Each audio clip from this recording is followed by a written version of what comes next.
Hey guys, it's Steve Vokers with the Steve Vokers Group in Grand Rapids, Michigan, coming at you with the update, Monday update, maybe we could call it, or whatever you want to call it, but the real estate update from last week, and then looking into the future of what I'm seeing running my brokerage with my agents and just the fun we're having with our clients right now. So as you know, we're in the middle of COVID. In Michigan, we're not allowed to get out and show properties per se, where we're physically going into properties, but that doesn't mean that we're not showing. We're part of every Zoom call and every meeting. It seems like we're on the phone. As my wife keeps on saying, how are you working so much even though you're not supposed to be working? So we are working a lot and just having a lot of fun doing it. I just want to give you a little update again on what's going on in the market situation as we speak. So last week, Thursday, Friday or so, new numbers came out from our association, GRAR, just sort of explaining what 2019 was compared to this year, this month, this week. So 1,800 new listings went up a month period last month. In 2019, and only about 1,000 went up. So we're about 40% off of new listings. Totally understandable. One, we can't send out a photographer.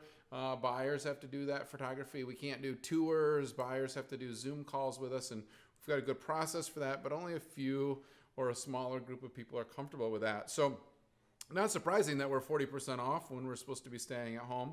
But out of the 1,000, 993 pending transactions for the same period.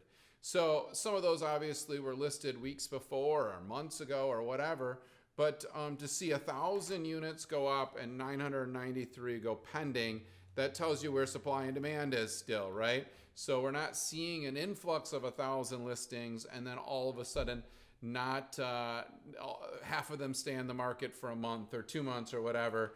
We're still seeing inventory priced right at the right sort of pricing that the consumer is looking for. Anything underneath that 250, 300 mark still is consistently moving. And then in some of the other communities where pricing is higher to begin with, that stuff, if it's priced right, is still selling. So how is it still selling, you might say? I think it's just the innovative nature of our industry in real estate.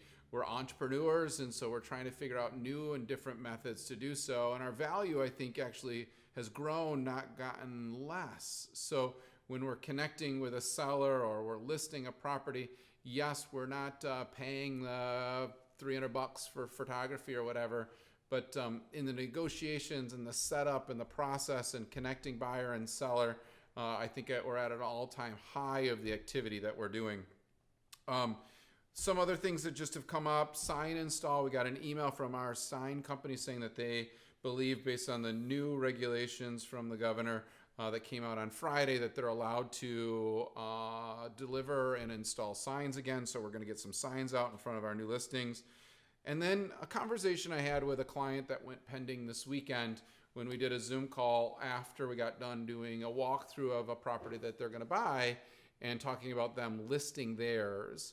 And everybody's wondering, will the market shift? Will it deplete? Will the values go down? Will they go up? With the amount of furloughs and layoffs, which I'm sure we'll still hear more of, people that we thought were safe might not be safe this week from being furloughed for a little while. It's one of the conversations we had was, where do you want to live for the next 5 years, right? Like, where do you want to ride this thing out, right? And so in that idea for me was, if we sell now and you buy now, you're buying and selling in the exact same market. You're not changing markets. You're not buying now high, selling in 6 months or in a year from now, which it might be down or it could be up. We don't know. But if you're doing the transactions at the same time, you're really buffering where the market is, right? So the question just then comes to play is, where do you want to live? Where do you want to be for the next 5 years? And I would just look at a 5-year pattern. When we went through the last crash, it took a good 5 to 7 years for values to increase. But if you did it right, you sold high, you bought high, or you sold low. You know, if you looked at your monthly statement or yearly statement or your Zestimate, It might not have felt good, but as long as you didn't do anything during that period of time and let it come back, you were fine. And we've seen significant value growth in West Michigan over the last 5 years, right? And so people are feeling pretty good about their value. So that would be something to consider as you're going about this process of determining, do I like my house since I've been stuck here for 40 some days? Do I not like my house? Did I finish the projects? It's where do you want to be for the next 5 years? Do you want to be where you're at for the next couple of years, or would you rather be somewhere else? And that might be downsizing for those that have something bigger and the kids are gone.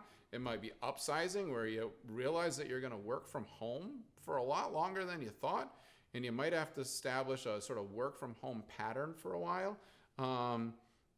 It just depends on where you want to be. So I'm excited. I want to, we did our team meeting, and I know I'm rambling, but I'm really excited.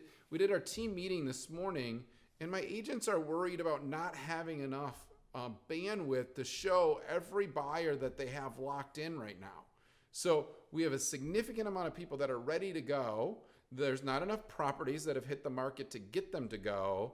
And they're concerned when the governor's orders get released or when we get released back into the field of actually showing properties, they will not have enough time in the day to actually do all the opportunities that their buyers are asking them to do.